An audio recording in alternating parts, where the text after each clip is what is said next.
Today, inflation set to power higher.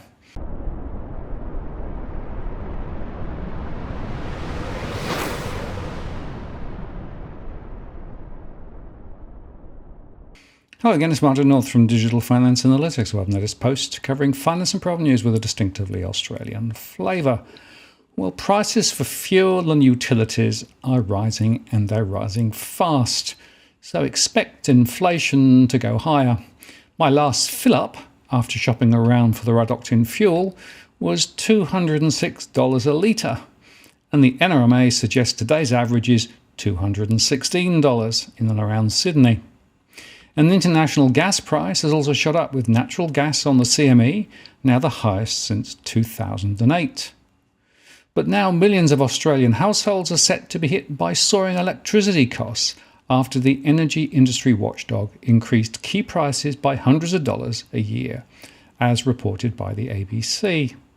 In a fresh blow to households dealing with surging costs of living, the Australian Energy Regulator, the AER, has decided to pass on hefty increases to the benchmark power price. The tariffs, known as default market offers, will rise between 8.5% and 18.3% in New South Wales and up to 12.6% in South East Queensland and 9.5% in South Australia. Small business customers will also be affected by the changes, with so-called standing offer prices rising up to 13.5%.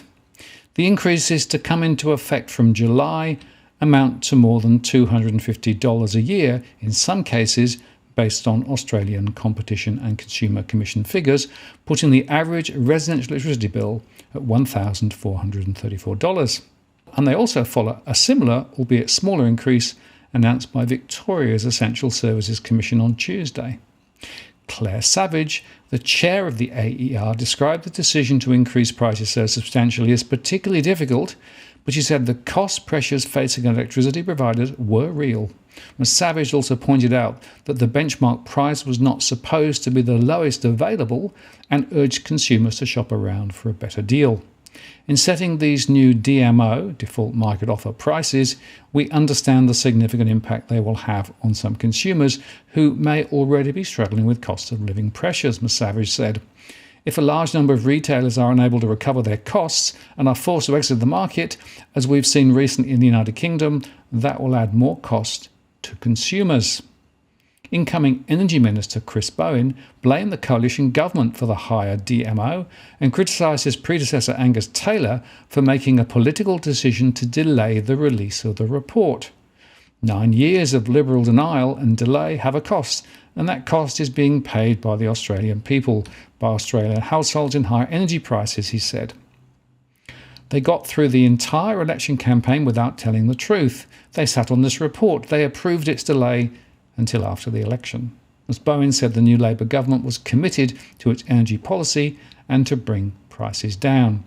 What we're going to do is to implement policies we took to the election, which will see how prices come down as a result of our investment in the grid and the increase in renewable energy, he said. I also note and welcome very much the Anastasia Palaszczuk government's announcement of a $175 rebate for Queensland Power customers.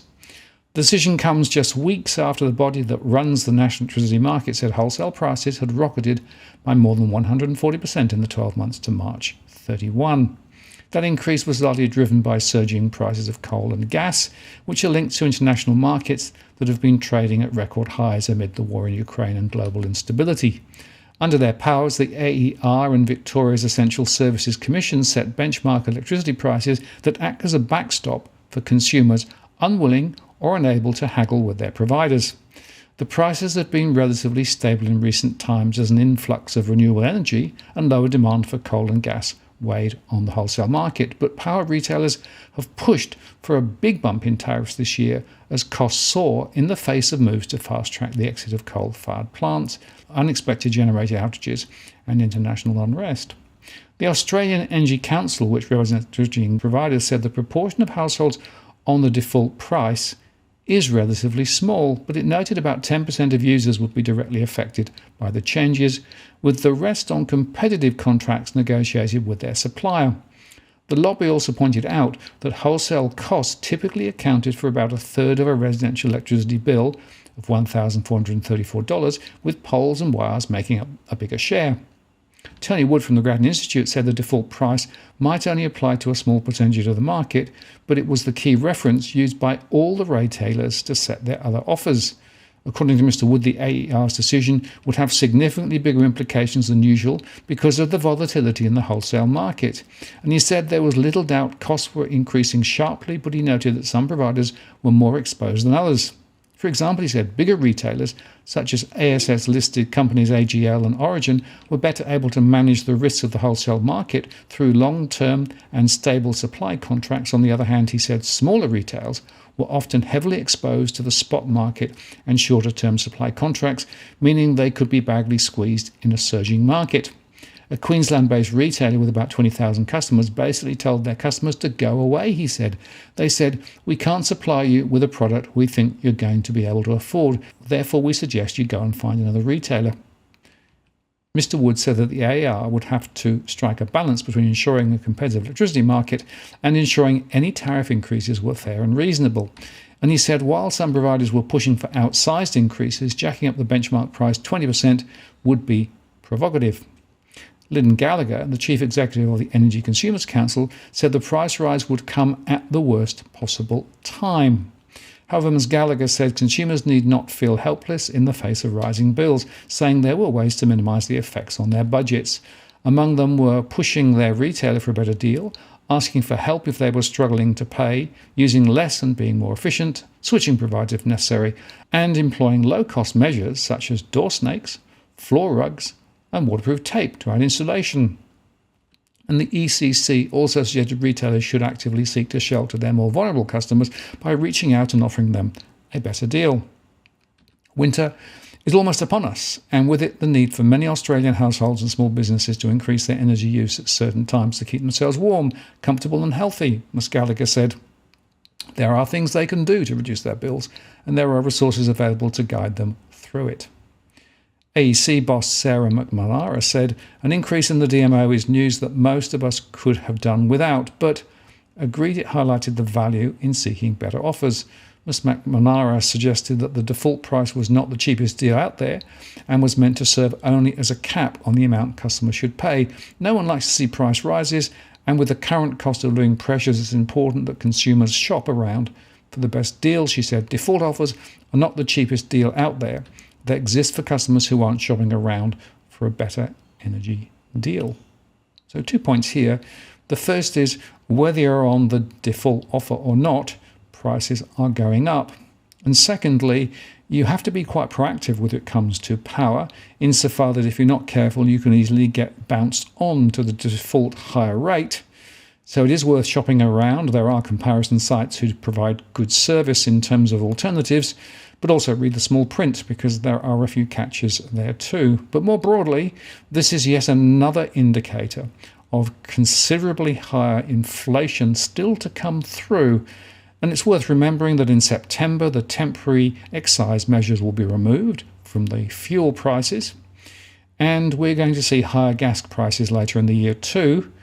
So whichever way you look about it, this is a problem. And remember that all those input costs, whether it be fuel, diesel, electricity or gas, all those input costs feed into the cost of almost everything else.